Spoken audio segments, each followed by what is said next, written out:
people are still in need in the city of St. Louis as they try to return back to their usual way of life. The Lions Clubs International will be donating meals and essential items for those who are still impacted.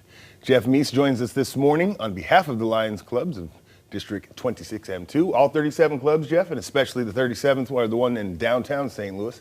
So who are the Lions and who do you help? So the Lions Club has been around since the early 1900s. Helen Keller came and actually got us into site-based, vision-based needs.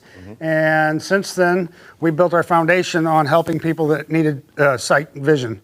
Every club in the world is different on how they handle their services. They fill the needs of the communities that are in the area.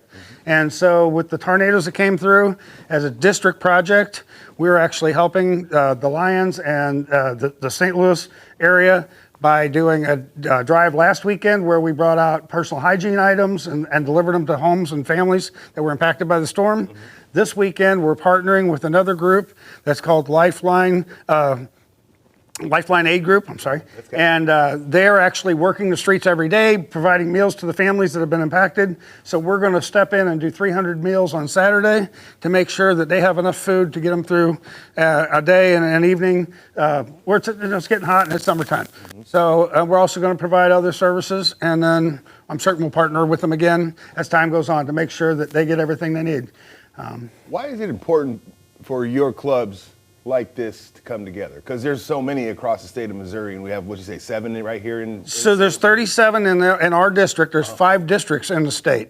And so in our district, our group, like I've got 5 different clubs that's going to come together and help work this weekend, and we're going to get all this food prepped and ready and then get out on the streets and get it delivered. So everybody's got their own thing. Every community does their own, or each club does their own, has the flexibility to do what they need to do. But the end of the day is, how can we help our communities? How can we make them grow? And how can we satisfy the needs? One of the things with the storm, I'm certain a lot of people have lost eyeglasses or broken eyeglasses, maybe hearing aids. And so we've got a link that we want to share that if they have been impacted by the storm in that manner, please go online, fill out the link, and we will try to help you replace your glasses or your hearing aids and do everything we can to help you in the community. And we got that link on the screen right there. Let's pull that back up if we can when we get a second as we get ready to wrap up this interview.